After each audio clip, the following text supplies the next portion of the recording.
छोड़िए ना पापा, उस कॉलेज की 1 साल की फीस 1.5 लाख रुपए है। तू मेडिकल ज्वाइन करना चाहता है या नहीं? हाँ पापा, लेकिन कुछ नहीं। देख बेटा, तूने कॉमन एंट्रेंस टेस्ट भी पास किया है, ठीक है?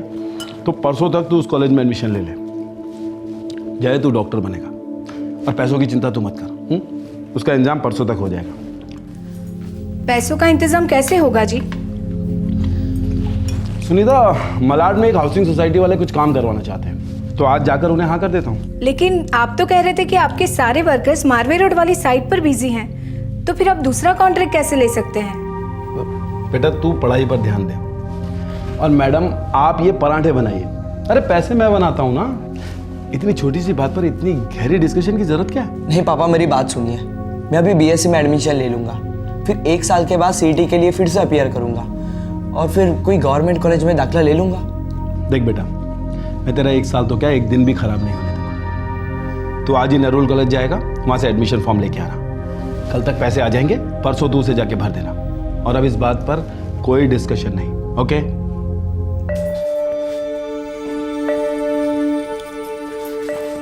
देखिए जी, आप पर वैसे ही काफी भार रहता है, फिर ये दूसरा कॉन्ट्रैक्ट लेने की क्या जरूरत है? कोई भार नहीं है सुनीता, तुम बेकार में टेंशन क्यों लेती हो? अरे टेंशन कैसे ना लूं?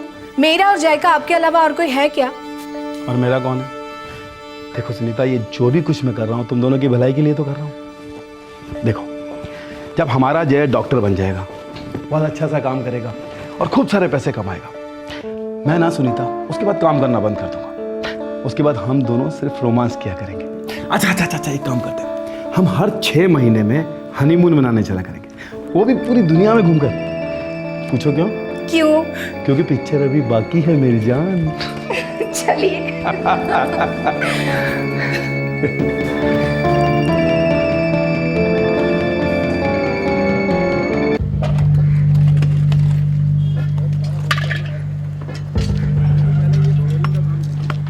प्रताप, बिल्डर का बहुत प्रेशर है। वो चाहता है कि ये काम दिसंबर तक पूरा हो। सर दिसंबर तक इतने कम मजदूरों के साथ तो पॉसिबल नहीं सर। मैं जानता हूँ। तुम एक काम करो, 10-12 मजदूर और बढ़ा दो, और देखो पहले ये फ्लोरिंग का काम कंप्लीट करो। प्रताप, अभी तो बहुत काम बचा हुआ है। एक काम करो, तुम ना सबसे पहले ये फ्रंट साइड का काम कंप्लीट करो। बिल्डर को ऐसा लगेगा कि काम जल्दी पूरा होने वाला है।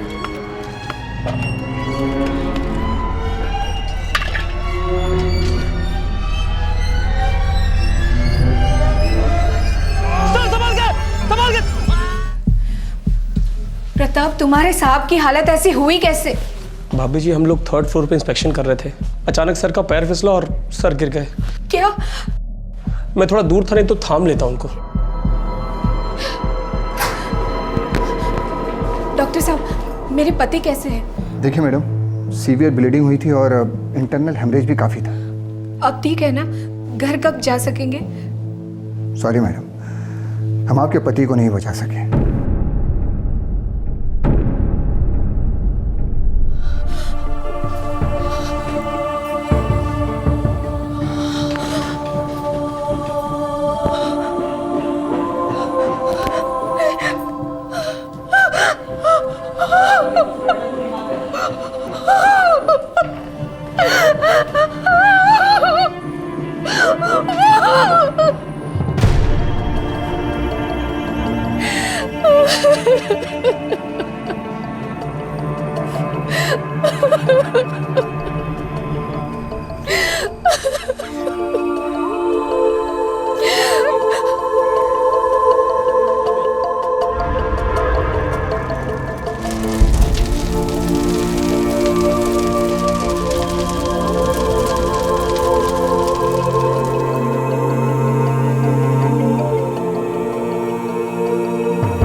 बिना किसी दस्तक के मौत दबे पांव आई और एक सुखी परिवार की सारी खुशियों को चिता पर चढ़ा गई।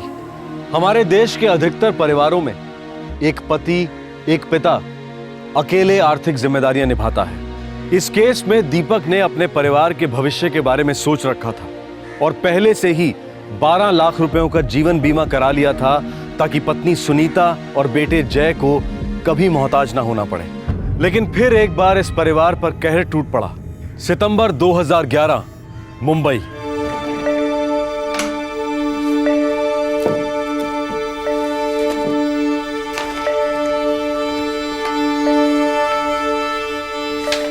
बेटा ये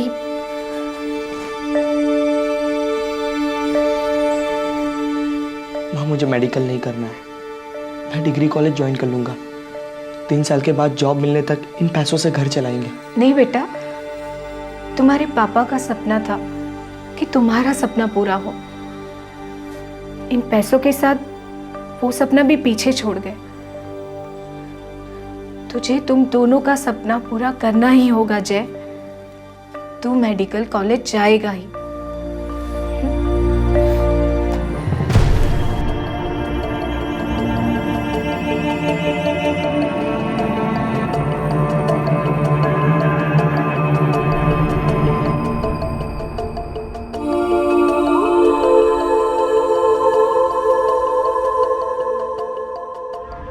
ये मेरे पति का डेथ सर्टिफिकेट।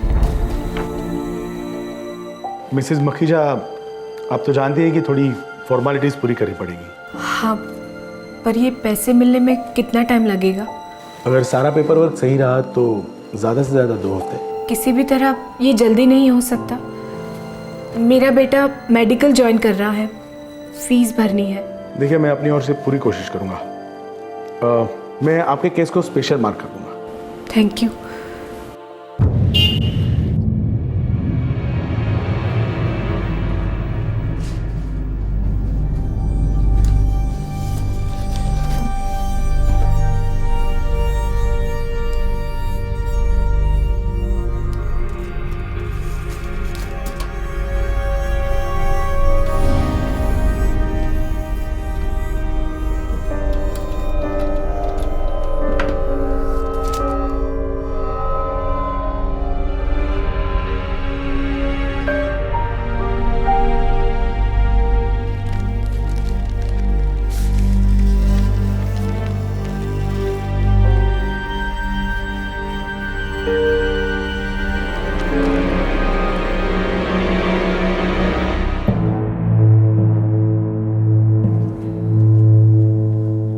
ये कैसे हो सकता है माँ?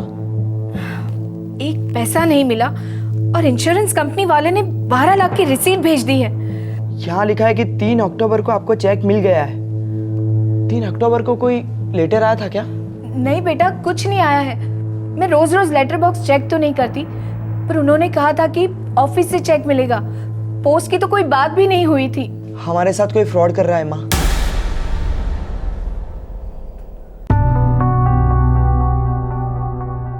मैडम, अगर हमारे यहाँ से चेक इशू ना हुआ होता तो ये रिसिप्ट कैसे बनती?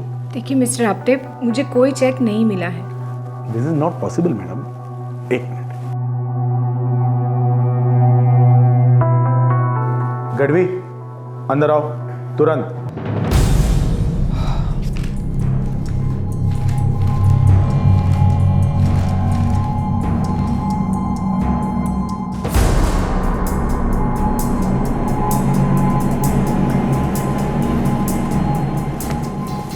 देखिए मैडम, ये क्या आपका सिग्नेचर है? हाँ, ये मेरे ही सिग्नेचर है, पर 3 अक्टूबर को मैं यहाँ आई ही नहीं हूँ। Madam 1 minute. आपने 3 अक्टूबर को हमारे यहाँ से चेक कलेक्ट किया, 4 अक्टूबर को आपने national people's bank Dahisar branch में डिपॉजिट किया और 5 अक्टूबर को ये हमारे यहाँ से क्लियर हो गया। ये सब बकवास है। मेरा नेशनल पीपल्स बैंक में कोई अकाउंट ही नहीं है, वो भी दहीसर ब्रांच में।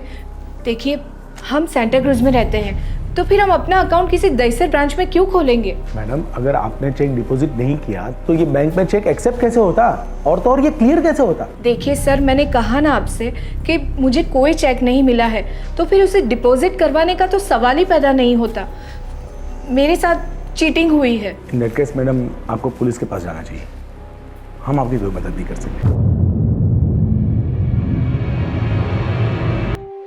हाल ही में बेवक्त विधवा हुई एक मध्यम वर्गीय गृहिणी अपने पति के जीवन बीमा की रकम के सहारे नए सिरे से जिंदगी के पहाड़ को चढ़ने के लिए निकल पड़ी, और सामना हुआ एक ऐसे फ्रॉड से जो उसके सारे रास्ते बंद करने पर तुला था।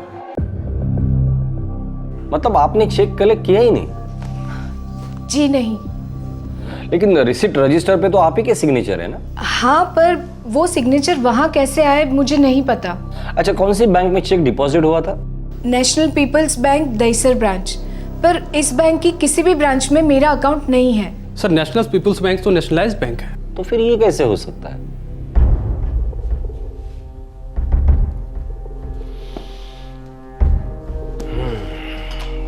सिग्नेचर तो मिसेस मखीजा का ही है, पर चेक देते वक्त आपने उनसे कुछ आइडेंटिटी प्रूफ नहीं मांगा था?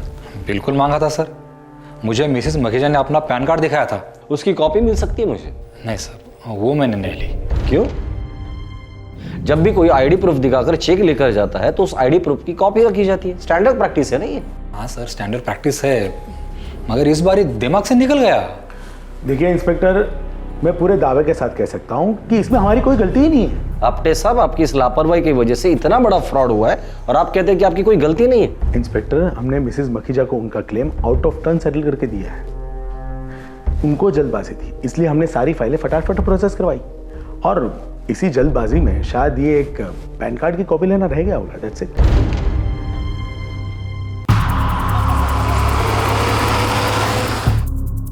Bhosle, yes sir. इस सुनीता मखीजा का बैकग्राउंड चेक करना होगा। सर, औरत तो बड़ी सीधी लगती है, लेकिन उसका एक लड़का भी है। तुम उस लड़के के हर मूवमेंट पे नजर रखना, तब तक मैं नेशनल पीपल बैंक होकर आता हूँ।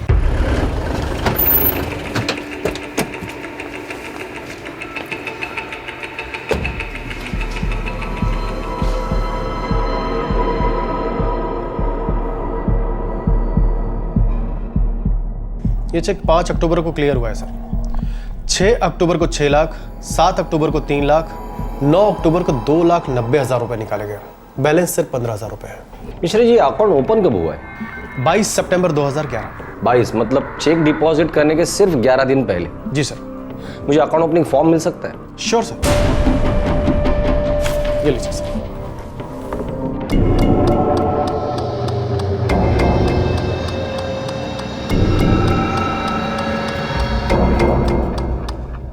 ठीक है मिश्रा जी, अगर जरूरत पड़ी तो मैं दोबारा कांटेक्ट करूंगा आपको। सर, सुनीता मखीजा का लड़का जय, उस पर शक करने का कोई कारण नहीं है सर। वो बिल्कुल क्लीन है और अपनी माँ की अच्छी तरह से देखभाल कर रहा है। भोसले, ये सरासर फ्रॉड का केस है। सुनीता मखीजा का अकाउंट चेक डिपॉजिट होने के 11 दिन पहले खोला गया था और फॉर्म पे किसी और ही औरत का फोटो है। हाँ सर, ये अकाउंट तो फ्रॉड के इरादे से ही खोला गया है। और जबरदस्त प्लानिंग के साथ। भोसले, हमें इस औरत को ढूंढना होगा। हाँ सर, हमें इस फॉर्म पे दिए गए एड्रेस पे छापा मारना चाहिए। 14/143 करीमनगर, चारकोप, कांदिवली वेस्ट। माँ, इतनी बड़ी इंश्योरेंस कंपनी से आप कैसे लड़ेगी? तुम्हारे पापा का सपना पूरा करने के लिए मैं पूरी दुनिया से लड़ूंगी। माँ, वो लोग आपकी सुनेंगे भी नहीं। मैं अपनी बात कहूंगी, उन्हें सुनना होगा तो सुनेंगे। ये हमारे हक के पैसे हैं जो हमें मिलने ही चाहिए।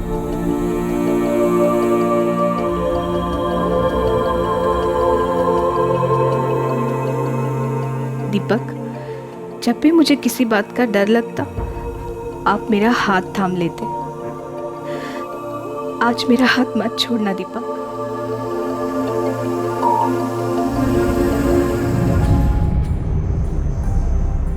देखिए मिसेस मखीजा, मैं आपकी तकलीफ समझ सकता हूँ, पर आपके साथ जो फ्रॉड हुआ है उसके लिए आप हमारी कंपनी को जिम्मेदार नहीं ठहरा सकती।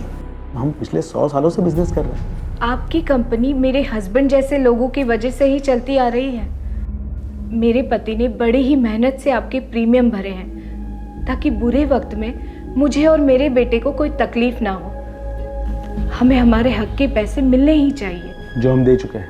आपने बहुत बड़ी गलती की है। मेरे ही पैसे किसी और को दे दिए। इस गलती का भुगतान आप ही को करना होगा। नॉर्मली हम कोई भी चेक्स क्लाइंट को हैंडओवर नहीं करते, पर आपको इमरजेंसी थी, इसलिए मैंने स्पेशली हैंड डिलीवरी सैंक्शन करवाई। अगर हमने हमारा रेगुलर फॉर्मेट इस्तेमाल किया होता तो आज ये दिन ना आता। पर मुझे तो मेरे पैसे मिले ही नहीं हैं और मुझे मेरे पैसे अभी चाहिए। आपकी गलतियों का भुगतान मैं करने के लिए तैयार नहीं हूँ। सॉरी मैडम, मैं दोबारा चेक इशू नहीं कर सकता। तो आपके कहने का मतलब है मैं चुपचाप बैठी रहूँ? इन पैसों को भूल जाओ। इस वक्त तो मैं सिर्फ इतना कह सकता हूँ कि हम दोनों को पुलिस इन्वेस्टिगेशन का इंतज़ार करना चाहिए। ये फ्रॉड सिर्फ आपके साथ नहीं हुआ है, हमारी इंश्योरेंस कंपनी के साथ भी हुआ है।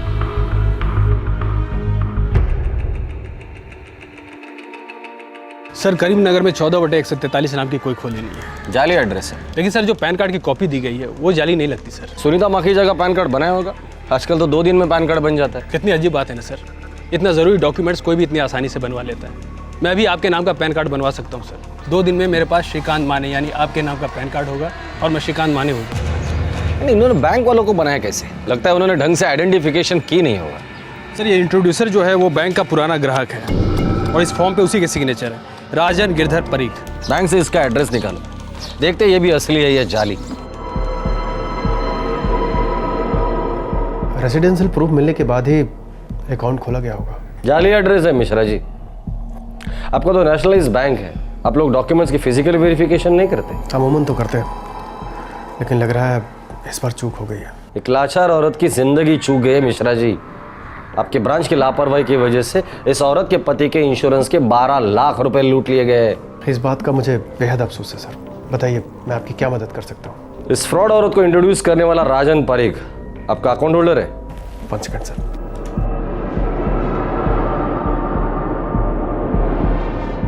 जी सर, राजन परीख हमारा कस्टमर है। मुझे उसका एड्रेस चाहिए। 201 Sai complex, Yashvi road, Goregaon.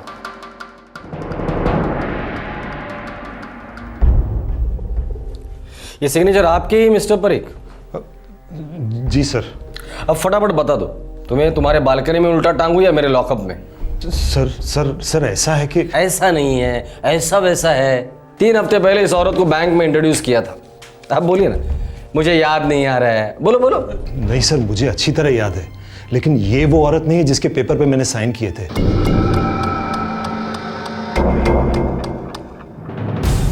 Sir ये तो कोई बहुत बड़ा फ्रॉड लग रहा है। जिसमें तुम भी शामिल हो मिस्टर परीख। पैसे कहाँ है? फटाफट बता दो वरना घर की दीवारें भी मैं चीर दूंगा। सर सर सर 2 मिनट मेरी बात सुन लीजिए प्लीज। Excuse me sir. जी कहिए। सर आप हमारी थोड़ी मदद कर सकते हैं सर? कैसी मदद? सर हम लोग राजकोट से आए हैं, हमारे लड़के का दाखिला हुआ है मुंबई में। और सर उसी की एडमिशन की फीस भरनी है सर हमें। देखिए मेरे पास कोई पैसे वैसे नहीं अरे है। नहीं सर, नहीं सर आप गलत समझ रहे हैं। हमें पैसे नहीं चाहिए, हमारे पास हैं पैसे। हमें सिर्फ राजकोट से मुंबई ट्रांसफ़र करना था। सर यहाँ मुंबई में हमारा कोई अकाउंट नहीं है सर। सर आप इस ब्रांच में हमारा इंट्रोडक्शन दे देंगे तो आपकी बड़ी मेहरबानी होगी सर, प्लीज़ सर। ये आप अपने बेटे के एडमिशन के लिए ही कर रहे हैं? जी हम लोग बहुत इज्जतदार लोग हैं, झूठ क्यों बोलेंगे आपसे? और हम सच कह रहे हैं, हमारा किसी भी बैंक में कोई अकाउंट नहीं है। लाइए दीजिए।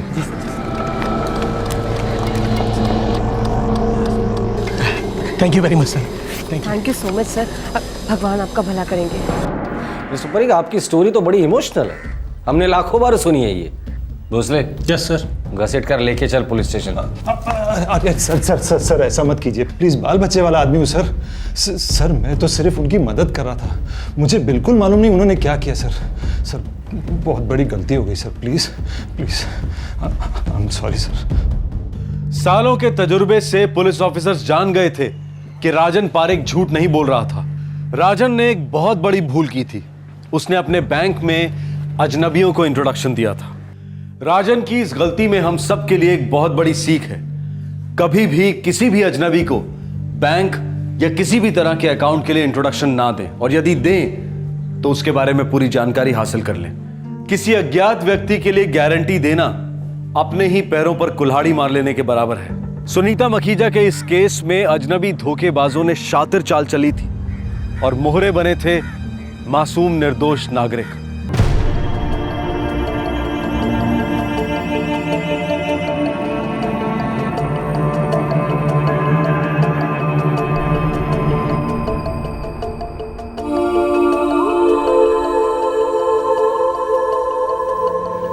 सुनीता ये मेरे अकाउंट में 20,000 रुपीज़ है और ये 1 लाख रुपए के म्यूचुअल फंड के पेपर, और ये है इंश्योरेंस के पेपर, एक मेरा, एक तुम्हारा और एक जय का।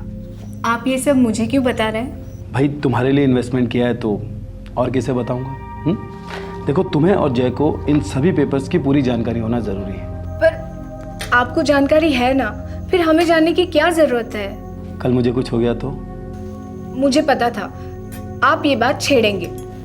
देखो सुनीता, मेरे बात छेड़ने या नहीं छेड़ने से कोई फर्क नहीं पड़ता। मैं मानता हूँ कि आज अच्छा वक्त है, लेकिन बुरा वक्त बताकर नहीं आता, इसलिए प्रैक्टिकल बन के सोचो, इमोशनल नहीं। मुझे कुछ सोचना ही नहीं है। मैं बस इतना जानती हूँ कि मैं आपके बगैर नहीं जी सकती। पागल मत बनो सुनीता, ये जो भी इंश्योरेंस और इन्वेस्टमेंट मैंने किया है, ये तुम्हारे और जय के फ्यूचर के लिए किया है। कौन मरना चाहता है? लेकिन कल को मुझे कुछ हो जाए तो कम से कम तुम्हें ये पता होना चाहिए कि मैंने तुम्हारे और जय के लिए क्या इंतजाम किया है। मैं रहूं या ना रहूं, लेकिन मैं कभी तुम्हें और जय को किसी के सामने लाचार नहीं होने दूंगा। आपकी इन्वेस्टमेंट का ख्याल आप रखिए और मैं आपका ख्याल रखूंगी।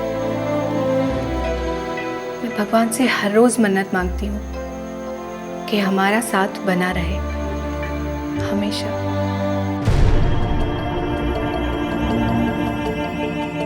मुझसे रहा नहीं जाता दीपक, वापस आ जाओ, तुम्हारी बहुत याद आती है।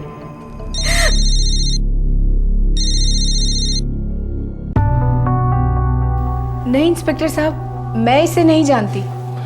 ये सुनीता मखीजा है, नकली सुनीता मखीजा। मैंने इसका क्या बिगाड़ा है?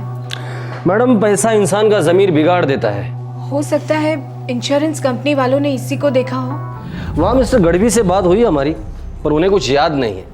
इसके अलावा और 2 लोग हैं साथ में, हम तीनों को जल्द से जल्द पकड़ लेंगे। इंस्पेक्टर साहब, इंश्योरेंस के पैसे जल्दी ना मिले तो मेरे बेटे का फ्यूचर खराब हो जाएगा। मेडिकल कॉलेज की फीस भरनी है और कॉलेज इंतजार नहीं करेगा। मैडम, मैं आपका प्रॉब्लम समझता हूँ, पर हम हमारी तरफ से पूरी कोशिश कर रहे हैं। अच्छा,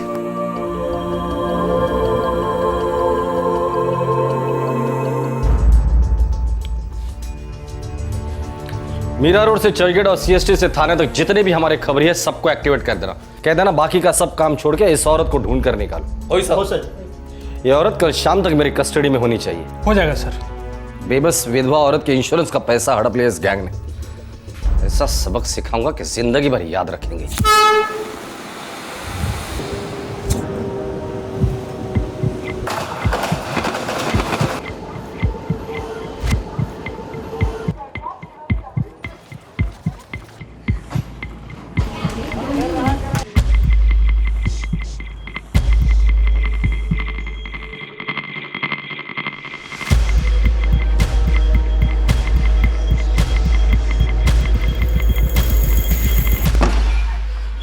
सर, नकली सुनीता माखीजा ट्रेस हो गई है। ग्रेट।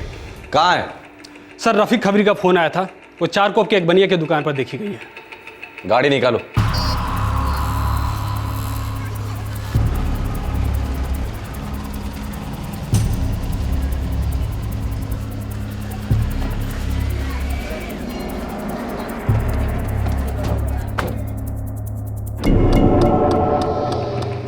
हाँ साहब, मैं पहचानता हूँ इसे। हर दूसरे दिन माल लेने ज़रूर आती है यहाँ। आज आई थी? नहीं, आज तो आई नहीं अभी तक, लेकिन लगता है 1-1.5 घंटे में आ जाएगी। ठीक है, हम लोग आसपास है, उसे किसी और को पता नहीं चलना चाहिए। नहीं, पता नहीं चलेगा साहब। लेकिन एक बात कहूँ आपसे, मुझे लगता है कि ये नाके वाली शॉपिंग मॉल में काम करती है। ठीक है, तुम ही शांत रहे, हम लोग पकड़ लेंगे उसे। हो साहब।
तो मैडम, शुरुआत आपके नाम से करते हैं। नाम बताना असली। रेशमा। रेशमा, तुमने एक विधवा औरत का हक मारा है, धोखेबाजी से उसकी जिंदगी खराब कर दी है। अगर एक भी झूठ बोला ना, पीछे जो खड़ी है ना, इतना मारेंगे तुम्हें, जिंदगी बची तो रोती रहना। सर मैं सच बोल रही हूँ सर, इंश्योरेंस का चेक कलेक्ट करने के लिए मैं ही गई थी सर, और दहीसर बैंक में भी चेक मैंने ही डाला था। फिर उसके बाद मैंने उसमें से 11,90,000 रुपए निकाले 3 किश्तों में। पैसे कहाँ हैं? सर पैसे मेरे पास नहीं है सर। सर और 2 लोग भी थे सर, मैंने सारे पैसे उन्हें दे दिए। मुझे तो इस काम के लिए 1 लाख रुपए मिले थे। इस झूठ की सजा तुम्हें मिलेगी। लेकर जाओ इसे, और हाँ, तड़पा तड़पा कर मारना। सर एक मिनट, जान से इसे बाद में मार डालेंगे। सर रुकिए, 1 मिनट छोड़ दीजिए, 1 मिनट। सर मैं सच कह रही हूँ सर। सर मैं चारकोप में रहती हूँ सर, अपने पति के साथ रहती हूँ, मेरे बच्चे भी हैं सर। मैंने आपको जो 2 लोगों के बारे में बताया था ना, उसमें से एक आदमी है और एक औरत। रेशमा कहाँ जा रही है? काम पर, और कहाँ जाऊंगी? अरे मेरा एक काम कर देगी। कैसा काम? बताती हूँ ना। उस औरत का नाम सीमा है सर, और उसके पति का नाम रतन। ये लोग 1 महीना पहले ही हमारे बाजू वाली खोली में रहने आए थे। गुजरात के लोग हैं सर। गुजरात में कहाँ से? कभी जिक्र किया था? हाँ सर, राजकोट। तो काम क्या करते थे? पर मेरा फोटो क्यों चाहिए तुम्हें? ताकि हम तुझे 1 लाख रुपए दे सके। क्या 1 लाख? देख रेशमा, तेरा फोटोग्राफ एक बैंक में अकाउंट खोलने के लिए चाहिए। उसके बाद तुझे हमारे साथ एक ऑफिस आना होगा, वहाँ तुझे एक चेक कलेक्ट करना होगा, और वो चेक तुझे बैंक के अकाउंट में डिपॉजिट करना होगा, और फिर अपने उस अकाउंट से पैसे विड्रॉ करके हमें देना होगा, जिसमें से 1 लाख रुपए तुझे दे देंगे। 1 लाख रुपए का नाम सुनते ही मेरे मन में लालच भर गया सर। रेशमा, तुम मॉल में नौकरी करती हो ना? जी सर, पर पूरी तनख्वाह मेरे पति शराब में उड़ा देते सर। बच्चों के लिए कुछ नहीं बचता। इंग्लिश मीडियम में डाला है उन्हें सर, कितने खर्चे भी हैं। खुदा से नहीं तो कम से कम कानून से तो डरती। उन्होंने तो कहा था कि किसी को कभी कुछ नहीं पता चलेगा, ये सब तो होते रहता है। तुम उनके साथ सांता क्रूज में इंश्योरेंस ऑफिस में भी गई थी ना? जी सर। सीमा सुन, तो रेशमा के साथ अंदर जा। हाँ, और ये पैन कार्ड ले वेरिफिकेशन के लिए, संभाल के रखना इसको। और रेशमा एक बार 10 का ट्राई कर। ये ले।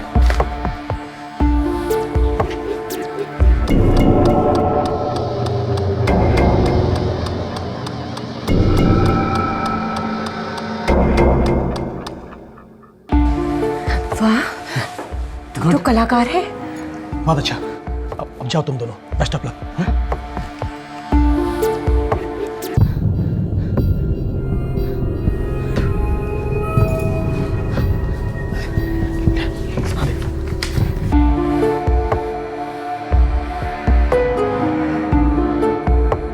मुझे मेरा हिस्सा कब मिलेगा? देख, जब हमारा हमें मिल जाएगा ना, तेरे को मिल जाएगा।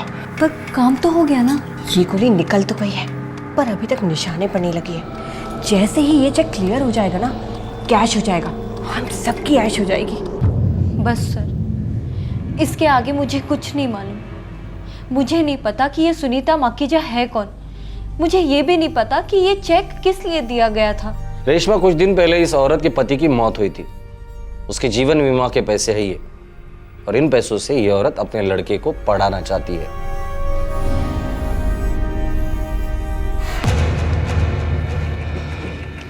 बैड लक सर, वो लोग 1 महीने पहले चौल छोड़कर चले गए।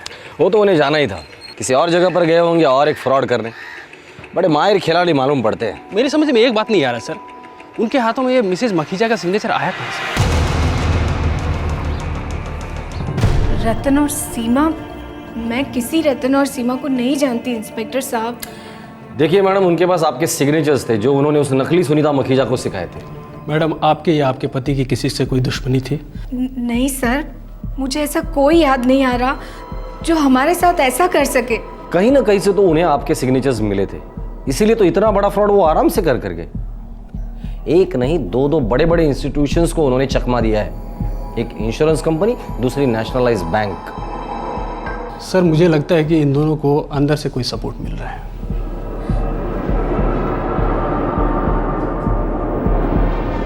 गढ़वी? अपना गढ़वी?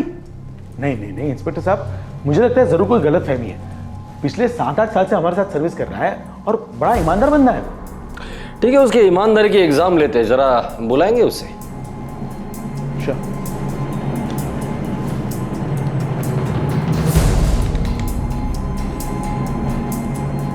Yes sir. गढ़वी साहब, जो औरत आपसे चेक लेकर गई थी उसका चेहरा आपको याद नहीं था, शायद इसे देखकर कुछ याद आ जाए। नहीं, पर यह औरत तो जेल में बेसब्री से आपका इंतजार कर रही है। इसने हमें स्टेटमेंट दिया है कि इस फ्रॉड में आप भी शामिल हो।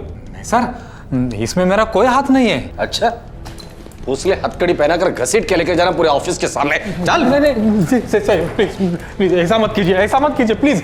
उस औरत को चेक मैंने सर के कहने पर दिया था। आपने सर को मालूम था कि चेक गलत औरत को दिया जा रहा है। बोलिए आपटे साहब। मैं मत दो, तुम्हें बसा ना प्लीज। देखिए सर, छोटी सी अमाउंट है, आधा आधा कर लेते हैं। इस देश में तो बड़े बड़े लोग करोड़ों रुपए का गबन करके डकार तक नहीं लेते यार। 12 लाख रुपए हमारी बहुत छोटी छोटी खुशियां होती है। मतलब हमें कहाँ अन्ना हजारे बनना है।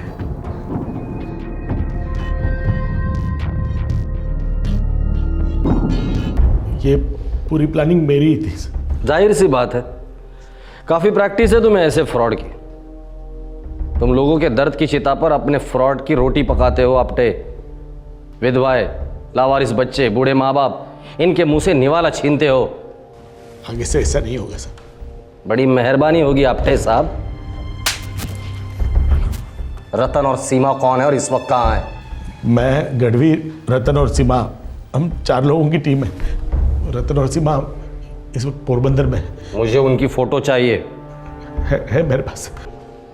पोरबंदर पुलिस के साथ कोऑर्डिनेट कर लो भोसले। Yes sir. इस फ्रॉड टीम को ऑल आउट कर ही डालते हैं।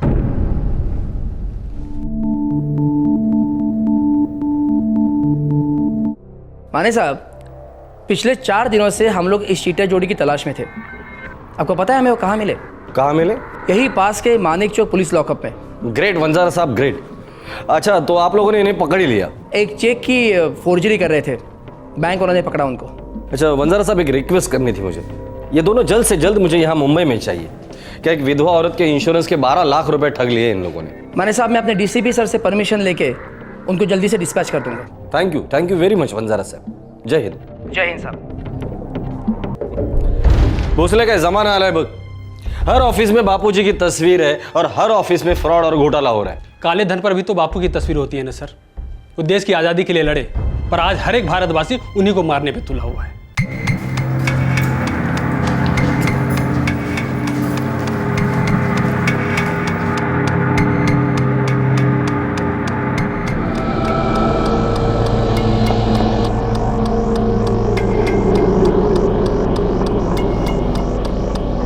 मैडम, जिन लोगों ने आपके साथ फ्रॉड किया था उन सभी लोगों को हम लोगों ने हिरासत में ले लिया है।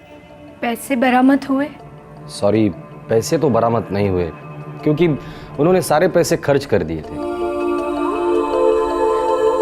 तो अब देखिए, इस फ्रॉड में इंश्योरेंस कंपनी के कुछ ऑफिसर्स भी इन्वॉल्व थे। मैंने कंपनी के जीएम साहब से बात की है, उन्हें सारा केस भी समझा दिया है। उन्होंने प्रॉमिस किया कि वो जल्द से जल्द आपको आपके नुकसान भरपाई दे देंगे। मिसेस सुनीता मखीजा, सबसे पहले तो आप हमारी कंपनी की तरफ से माफी कबूल कीजिए। जो हो गया सो हो गया सर। आप बस हमारे हक के पैसे हमें दिलवा दीजिए। मेरे बेटे का साल बर्बाद नहीं होना चाहिए। इसके पापा का सपना था कि वो डॉक्टर बने और मैं इनका सपना पूरा करना चाहती हूँ। उन 12 लाख रुपयों का एक एक पैसा आपको मिलेगा। बस पुलिस रिपोर्ट मेरे पास आ जाने दीजिए। 1 हफ्ते के अंदर आपका चेक आपके पास पहुंच जाएगा। Thank you very much. और इस बार कोई गलती नहीं होगी, कोई गफला नहीं होगा और कोई फ्रॉड नहीं होगा। आपका चेक आपके ही हाथों में दिया जाएगा। Thank you very much.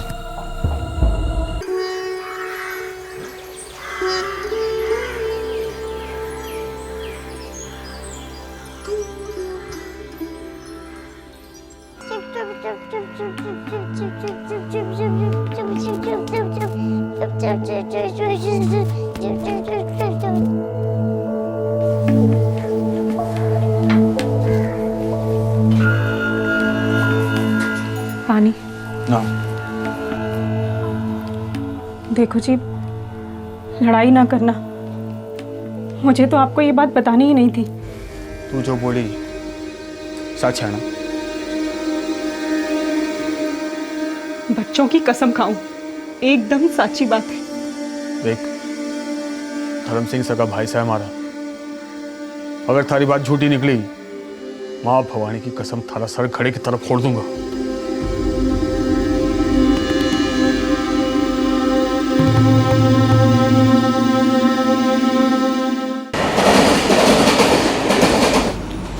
भाई साहब, मासा की सौगंध खाकर बोलो, आप सच बोल रहे हो? अरे हमारे पे भरोसा ना है? अरे खून हूं थारा। भरोसा है तभी तो थारे से मिलने आया हूँ। तुम्हारी बात सुन, लोनावाला का जो बूसी बांध है ना, उस बांध के पास एक खंडहर है। उसी खंडहर में वो दफन है।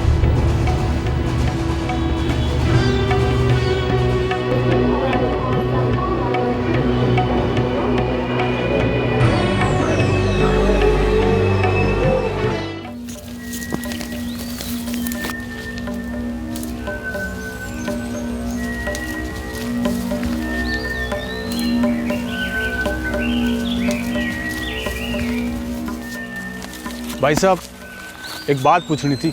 पूछो। भाई साहब, मेरी लुगाई केसर कह रही थी। अरे ना रघु, ऐसा कुछ भी नहीं है, गलतफहमी हुई है बस। चल जल्दी कर।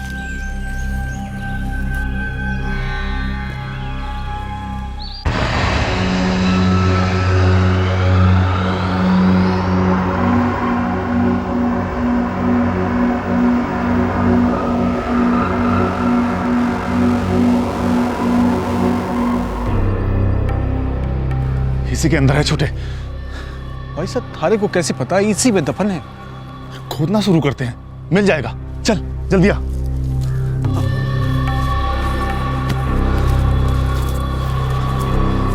जल्दी कर।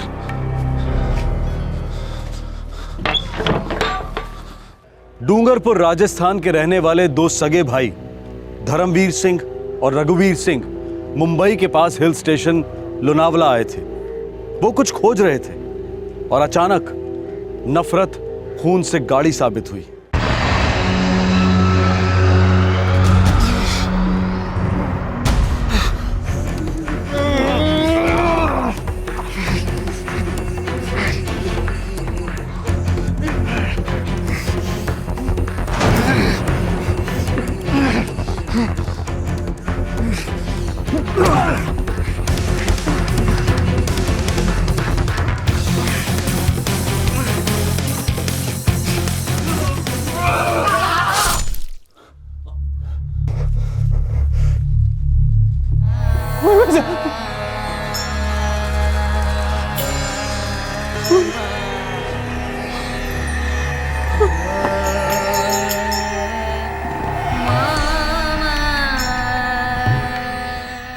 वो ऐसा कौन सा राज दफन था इन खंडरों में जिसके लिए छोटे भाई रघुवीर सिंह ने अपने बड़े भाई धर्मवीर सिंह का कत्ल कर दिया?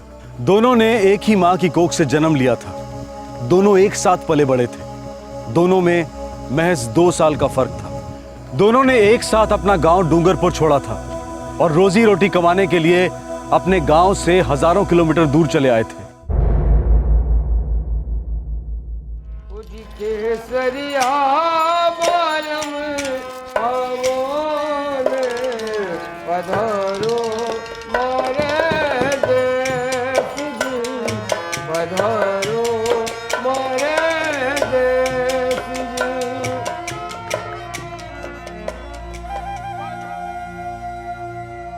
अरे वाह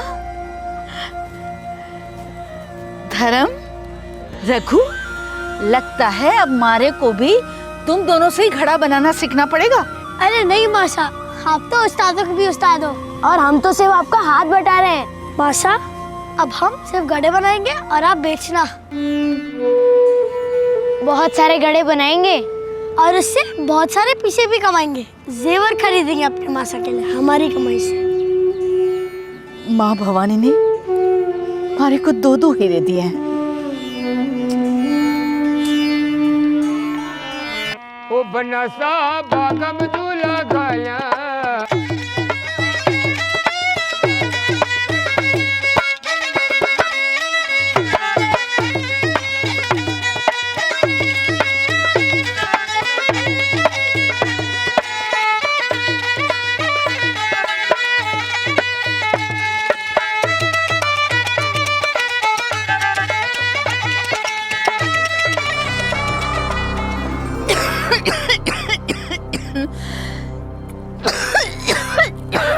ओ केसर, मासा खांसी है कब से?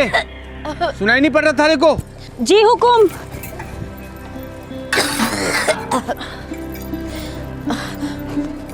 मासा, मासा उठिए,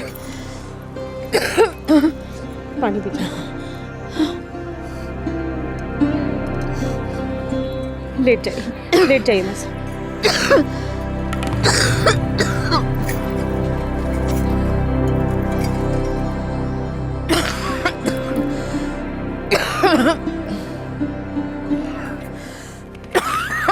दवा तो खत्म हो गई है जी। धर्म भाई से शाम को ले आएंगे। पर मासा की तबीयत तो बहुत बिगड़ गई। कतरा को दिया भाई? भाई साहब सिर्फ 14 रुपया। 14 रुपया तो ज्यादा भाई, 8 रुपया लगा दिया, 8 रुपया में दे दे। माल 10 मील दूर से पैदल आते हैं सरकार, कारीगरी तो देखो। 8 रुपया देना है तो दे दे, नहीं तो तेरा भाई कोई और दे सी। सरकार 14 रुपए में ऐसा घड़ा कहीं नहीं मिलेगा। 8 रुपया। अरे भाई साहब वापस तो आ जाओ, सुनो। 8 रुपया में। अच्छा ठीक है, 8 तो 8 ही सही, वापस आ जाओ भाई साहब। आ जाओ भाई साहब।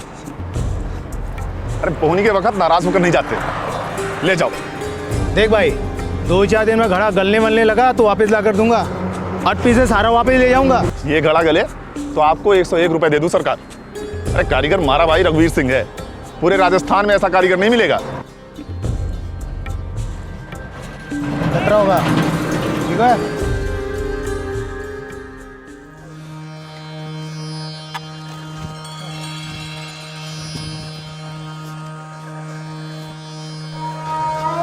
केसर, जल्दी से मासा को खिला दो।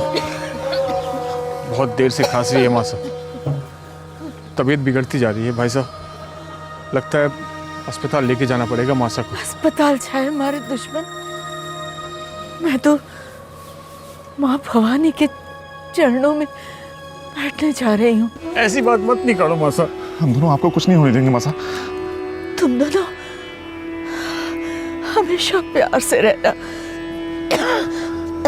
सुख दुख में एक दूसरे का साथ देना। बेटा अपनी मासा के गले लगो।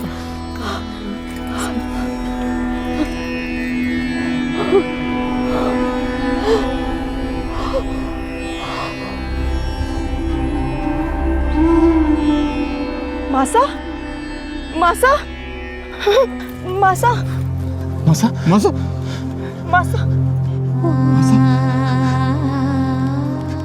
मासा कहीं छोड़कर ना रुको। मासा मैं छोड़ के नहीं जा सकती। मासा, मासा,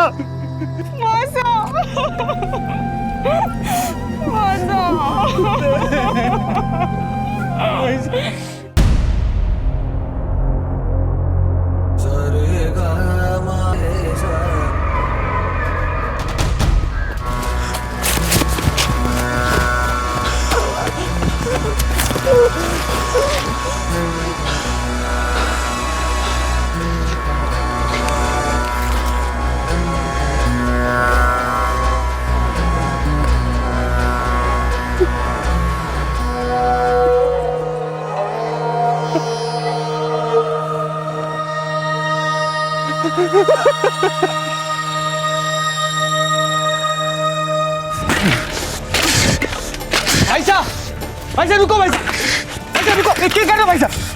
भाई साहब रुको, रोटी रोटी को लात नहीं मारते ऐसे। अरे खाक रोजी रोटी, दिन भर तुम चक्के पर पिसते हो, मैं बाजार में, हाथ में 2 पैसे नहीं आते, ऊपर से ग्राहक की खरी रोटी सुनो। भाई साहब शांत हो जाओ भाई साहब। हाँ, अब पानी पानी पियो। केसर पानी आना। हाँ इधर आओ, बैठो भाई साहब, आओ बैठो, अब बैठो तो बैठो। भाई साहब शांति से सोचो, इससे गुजारा तो होता है, रोटी तो नसीब होती है। जिंदगी में और भी चीज होती है छोटे, जिसके लिए पैसे लगते हैं और जो हम ये घड़े बनाकर कभी नहीं पाएंगे। पहले पानी पियो भाई साहब। देखो भाई साहब, मासा ने हमें बचपन से यही काम सिखाया है, इसके अलावा हम कुछ जानते भी तो नहीं। वो जमाना अलग था छोटे, और आज का जमाना अलग है। बहुत जल्द हमें रोटी भी नसीब ना होगी। तो करे तो क्या करे? चोरी करे, टाका डाले?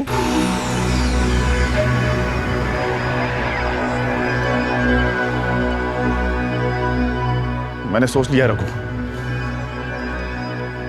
हम ये मनहूस गांव ही छोड़ देंगे, शहर जाएंगे, मेहनत करेंगे, पैसे कमाएंगे। अब क्या बोल रहे हो? बावले तो नहीं हो गए आप? रघु हम मुंबई जा रहे हैं।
बाबूजी, बाबूजी, बच्चों के लिए ले लो बाबूजी।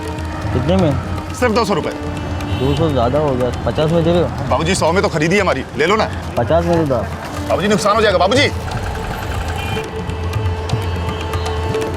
बाबूजी, बाबूजी ठीक है 50 ही सही बाबूजी। ठीक है 50 में ही ले लो।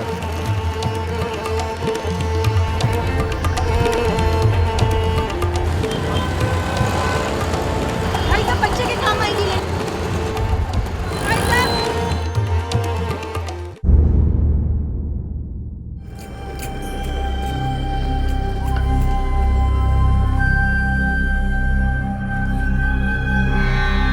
भाई साहब मजा नहीं आ रहे हैं आप? पीछे तो आ रहे हैं छोटे, दिन के 60-70 कहीं नहीं गए, आगे और आएंगे, सबके आते हैं। लोग इस शहर को सोने की नगरी ऐसे नहीं बोलते। लेकिन हम कुछ बना तो नहीं रहे हैं, सिर्फ दूसरों का माल बेच रहे हैं। हम वो बेच रहे हैं छोटे जो बिकता है, प्लास्टिक का माल। घड़े खरीदता कौन है? घड़ों का जमाना अब खत्म हो गया, मिट्टी में मिल गई सारी कारीगरी। मैंने देखा है जी। क्या देखा तूने? वो एक दुकान में घड़ा बेच रहे थे, 300 रुपया में एक। 300? तुम तो इसमें ना ही पड़ोगे सर। अरे वो बड़े बड़े दुकान वाले हम जैसे कारीगरों से 10 रुपए में घड़े बनवाते हैं और 300-400 में बेचते हैं। उन दुकानों में कोई तोल मोल नहीं, कोई तकाजा नहीं। वो लोग 300 में बेच सकते हैं तो हम 100 में तो बेच ही सकते हैं भाई साहब। अगर ऐसा होता छोटे तो हमारी सारी बिरादरी यहाँ घड़े बेच रही होती। तुमने ये घड़े बनाना और बेचने का ख्याल छोड़ ही दो। ना भाई साहब, मैं तो ये शहर छोड़ने की सोच रहा हूँ। एक बार जो इस मुंबई नगरी का पानी पिया ना, वो यहीं जिया यहीं मरा। और तुम जाओगे तो जाओ कहाँ? हमारे को ना पता, बस इतना पता है कि आप यहाँ नहीं रहना।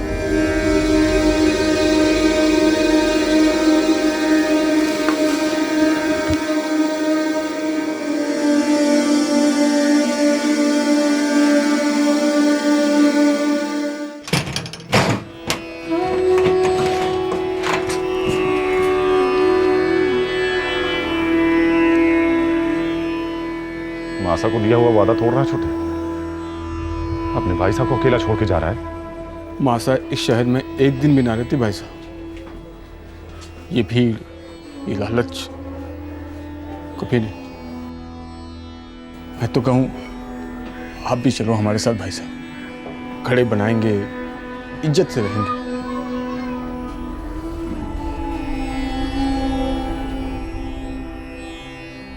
चल केसर, राम राम सर।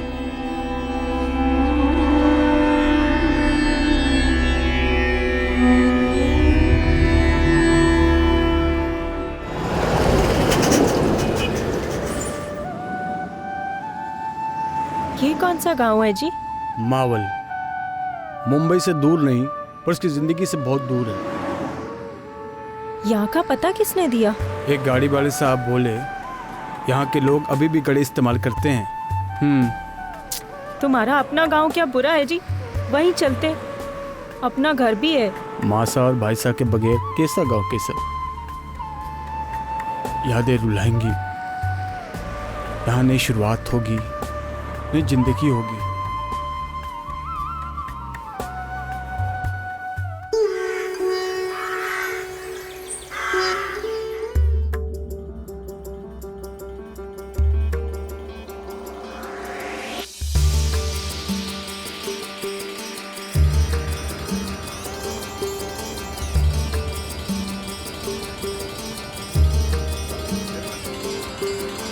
आइए भाई साहब, बहने आइए, घड़े लीजिए, घर के घड़े।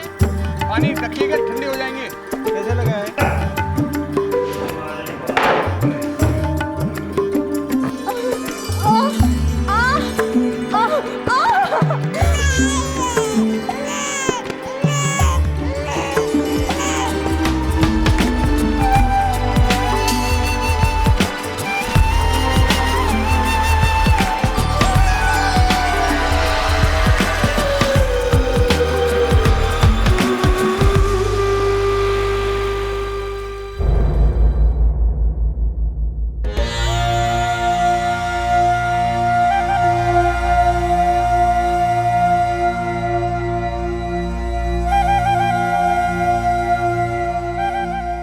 धर्म भाई साहब,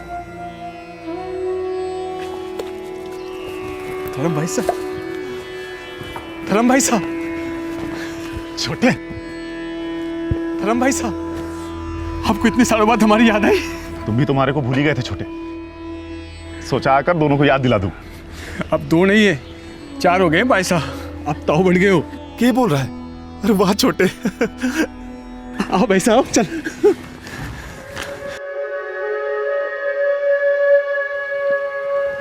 कैसी हो केसर? जी अच्छी। अरे अरे अरे, चल ताऊ सा को बनी खंबा कर। चल ठीक है अम्मा। खंबा घड़ी, आजा बैठ। पहले पता होता तो ऐसे खाली हाथ नहीं आता। ले जा, मासा के पास जा। बहुत बार सोचा मुंबई आकर थारे से मिलो भाई साहब। पहले कामकाज में मुश्किलें थी, पर अब ठीक है। तुम खुश तो हो ना छोटे? हाँ बहुत। अब आप आ गए हो, हमें क्या चाहिए? ये कैसे? पहले बढ़िया चाह, फिर जम के खाना। हाँ, हमारा बड़ा भाई आया शहर से इतने सालों बाद, आज जश्न होगा जश्न। जा। हाँ मैं देखता हूँ, तू जा। गुड़िया, सऊदी आई।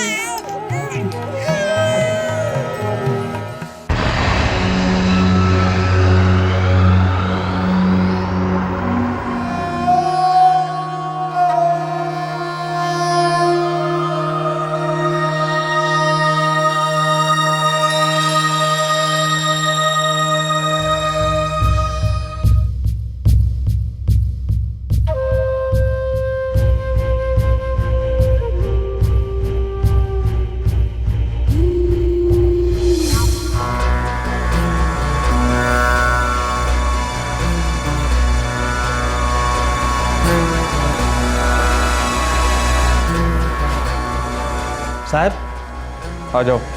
एक आदमी आया है, उसके पास चाकू है और चाकू पर खून लगा है। कहता है कि मैंने अपने भाई का खून किया है। क्या? हाँ साहब।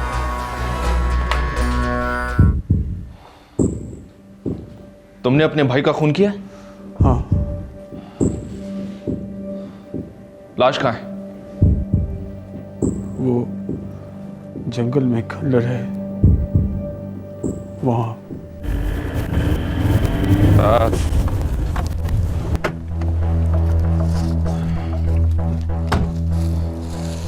यहीं से रास्ता है।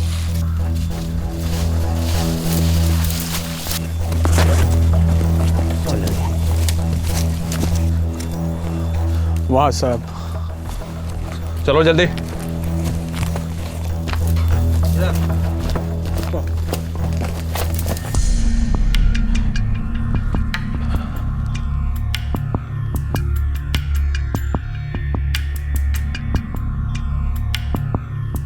शेट्गे, लाश को पोस्टमार्टम के लिए भेज दो। हो साहब। और तुम लोग जी सर। आसपास देखो, कुछ मिल जाए तो। जी सर।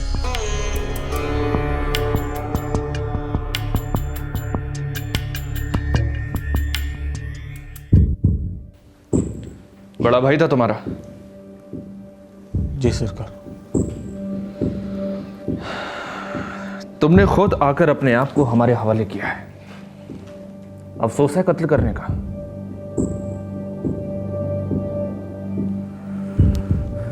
क्यों मार दिया अपने भाई को?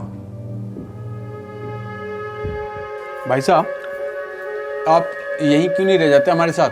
अरे यहाँ रखा क्या है छोटे, मुंबई की लाल मास के बाद ये गांव तो फीकी दाल है, और आजकल वहाँ धंधा बहुत जोर पकड़ा है। रोटी लो। शादी कर ली क्या भाई साहब ने? करना तो चाहता हूँ रघु, लेकिन अभी नहीं, थोड़े पैसे और जोड़ लूँ तब। ठीक है, जब भाभी से आ जाएंगी ना तब आ जाइए, आप साथ मिलकर रहेंगे। अरे ना रघु, मैं तो कहूँ तुम लोग भी वापस मुंबई चलो, लेकिन तुम तो आओगे नहीं।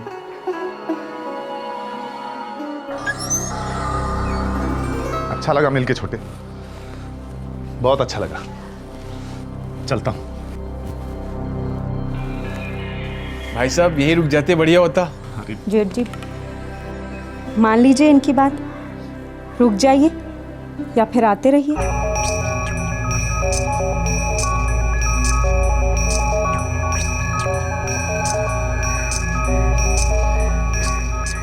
चलता हूँ छोटे, देर हो रही है।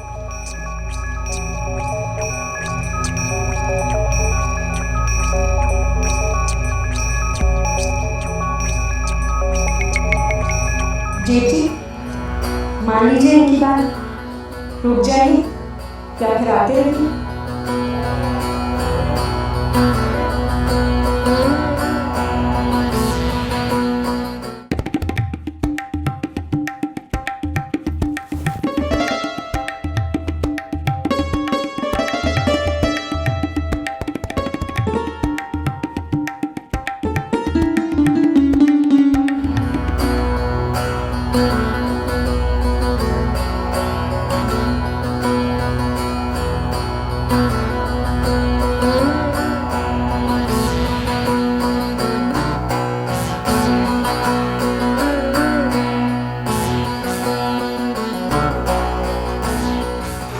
ए सेठ, सुहागरात मनानी है तो पूरी रात का रोकड़ा लगेगा, वरना जल्दी से निपटा और निकल यहाँ से।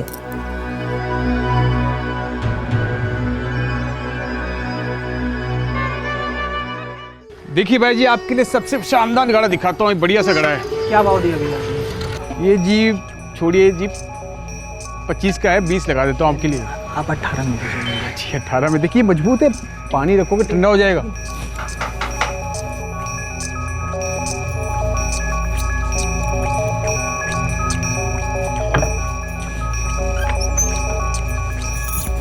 राम राम सा जेठ जी, वो ठेले पर गए हैं, खाने पर आएंगे तो आपको देखकर बहुत खुश होंगे। थारे को खुशी ना हुई मारे को देख के? जी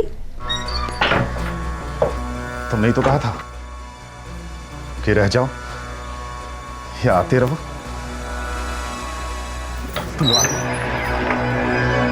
अरे भाई साहब, आप कब आए? सब खैरियत तो है? क्यों छोटे, ऐसे मिलने नहीं आ सकता क्या? क्यों नहीं आ सकते भाई साहब?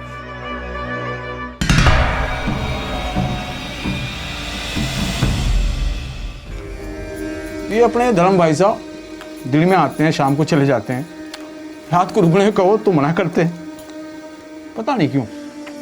अब तो उन्हें मनवाना ही पड़ेगा, यहीं रुक जाओ, मुंबई से भूल जाओ। साथ रहेंगे तो दिल को ठंडक मिलेगी। हाँ, और इस घर को आग लगेगी।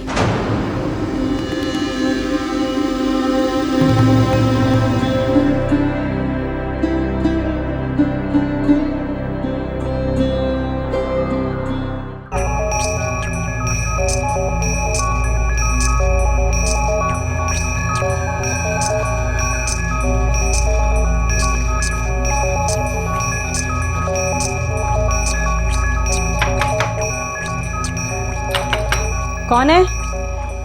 मैं हूं। वो ठेले पर गए हैं। तुम्हारे लिए दरवाजा नहीं खुलेगी।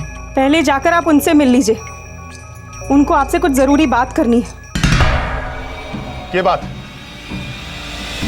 तूने अपना मुंह खोला साली, भाई भाई में जहर घोल दिया।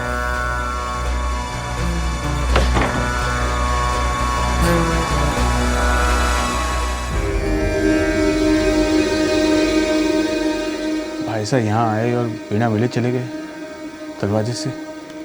तू सच बोले ना किस? मैं झूठ क्यों बोलूंगी? थारी वजह से भाई साहब मार से मुंह मोड़ ली, फोड़ कर जवाब भी नहीं दे रहे वो। इसमें हमारा क्या कसूर है? झूठी है तू, झूठ बोल रही है तू। मैं झूठ बोलूं? हाँ हाँ झूठी है तू। भाई साहब ऐसी नीच हरकत कभी नहीं कर सकते। अच्छा, तो क्या मैं कर सकूं?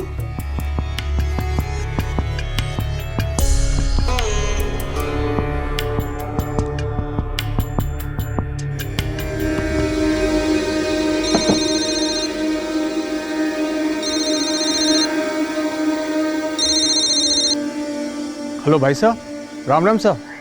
क्या हाल है रघु? मैं बढ़िया हूँ भाई साहब। आप घर आए और बिना मिले चले गए। कुछ काम आ गया था छोटे। भाई साहब, थारे से कुछ बात करनी थी। हमारे को भी बात करनी है। मैं पूना में ही हूँ, कल मिले? आएगा मिलने? सरकार, बड़े भाई के साथ सिर्फ बात करने गया था।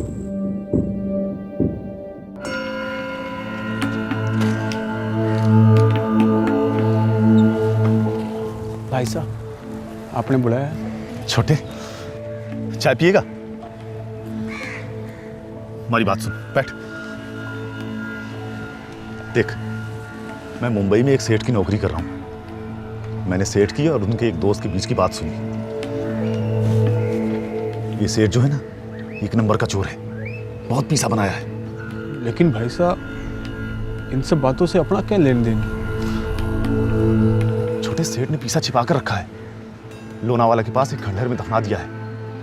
निकाल लेते हैं और वापस अपने गांव डूंगरपुर चलते हैं। जिंदगी भर मजे करेंगे, घी खाएंगे। छोटे, अब मैं भी इस मुंबई नगरी से ऊब चुका हूं। यहां पैसा तो है पर जिंदगी नहीं। चल वापस चलते हैं। अगर मासा जिंदा होती तो कहती कि अभी आ जा। तो रुक, मैं चाय वाले को पैसा देके आता हूं।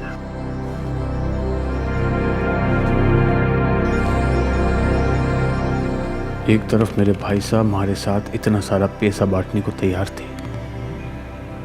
और दूसरी तरफ हमारी बीवी कह रही थी कि भाई साहब ने उसके साथ जबरदस्ती करने की कोशिश की। चल छोटे।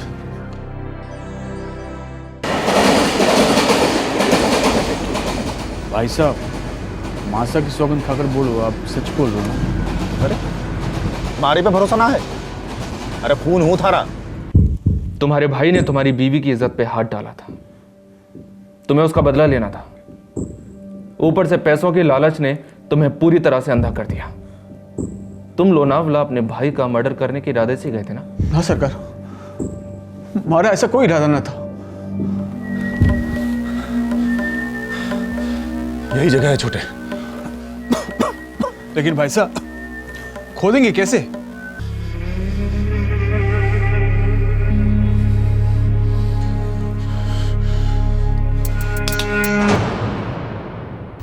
भाई साहब हमारे को मार डालने के इरादे से वहां आए थे। उस जगह कोई पैसा वैसा ना था, सब झूठ बोला था हमारे को वहां खंडर में बुलाने के लिए। ताकि वो आराम से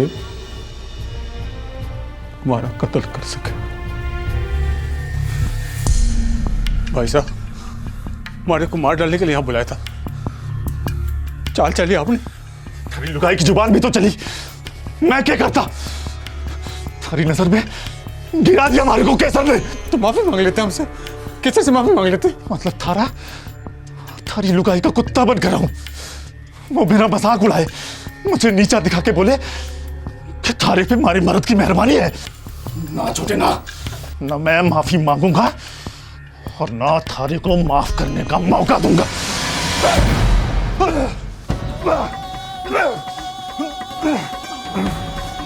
वैसे मैं आपका छोटा भाई हूँ भाई साहब।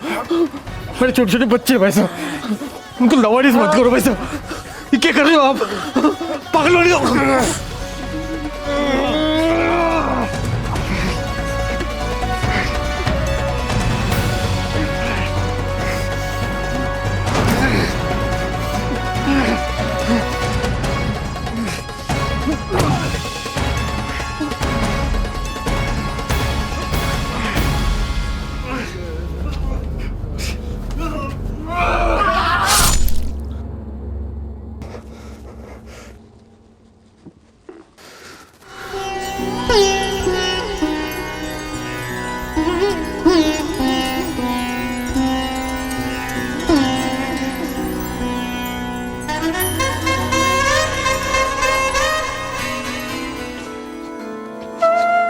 सरकार, भाई साहब को मैंने मारा नहीं, वे मारे हाथ तो मर गए।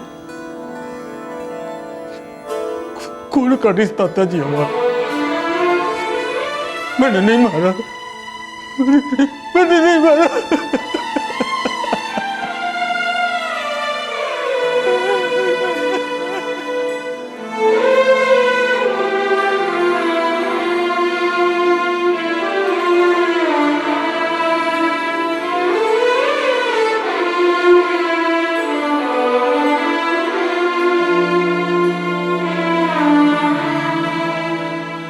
तुम दोनों हमेशा प्यार से रहना,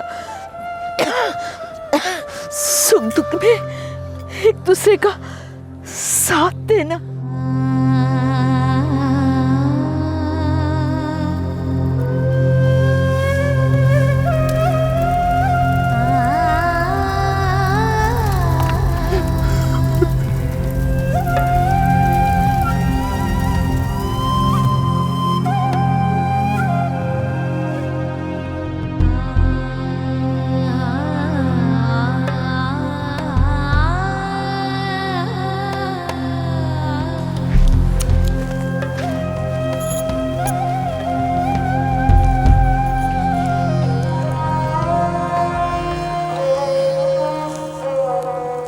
हमें को चुप ही रहना चाहिए था। ये मन उस दिन देखना ही ना पड़ता। ना केसर, तारी गलती ना है। तारे ना बताने से सच्चाई तो ना बदलती। हम अपने गांव में ही अच्छे थे केसर, वहीं रहते तो ये सब ना होता। एक रोटी कम खा लेते, पर हंसी खुशी जिंदगी गुजरती।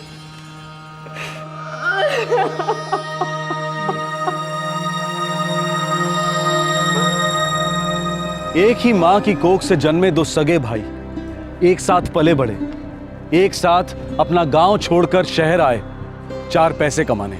4 पैसों की नगरी ने दोनों भाइयों के बीच ऐसी दरार डाली जिसकी लकीर खून से खींची गई। बड़े भाई धर्मवीर सिंह ने छोटे भाई रघुवीर सिंह का कत्ल करना चाहा और बदले में अपनी जान गंवा बैठा। छोटे भाई रघुवीर सिंह ने खुद पुलिस के पास जाकर सरेंडर किया। रघुवीर के हाथों हुए जुर्म को सेल्फ डिफेंस में गिना गया। अदालत ने सजा सुनाने में नरमी दिखाई। उम्र कैद की जगह रघुवीर को 7 साल की सजा हुई है। आज का यह केस एक बहुत ही दुखद दास्तां है प्रवासी मजदूरों की, जिनके लिए अपॉर्चुनिटीज घटती जा रही हैं। पारंपरिक व्यवसाय दिन ब दिन दम तोड़ रहे हैं। शहरों की पत्थर दिल सड़कों पर कारीगरों और कलाकारों की गरिमा कुचली जा रही है। ऐसे दम घोट देने वाले माहौल में फ्रस्ट्रेशन को दस्तक देने में देर नहीं लगती। निराशा और लालच में चूर इंसान नशे में डूबने लगता है और नशा विकृति को आग देता है। एक ऐसी आग जो सारी मर्यादा, सारे संस्कार, सारे रिश्तों को फूंक देती है और बच जाती है सिर्फ तबाही की राख। सोचने वाली बात है कि ये शहरीकरण, ये मॉडर्नाइजेशन किस काम का, जो इंसान को हैवान बना दे और जिंदगी को जहन्नुम। आपसे फिर मुलाकात होगी। सतर्क रहें, सुरक्षित रहें। जय हिंद। इस तरह के और भी एपिसोड देखने के लिए हमारे चैनल को सब्सक्राइब करें और बेल आइकन दबाना ना भूलें।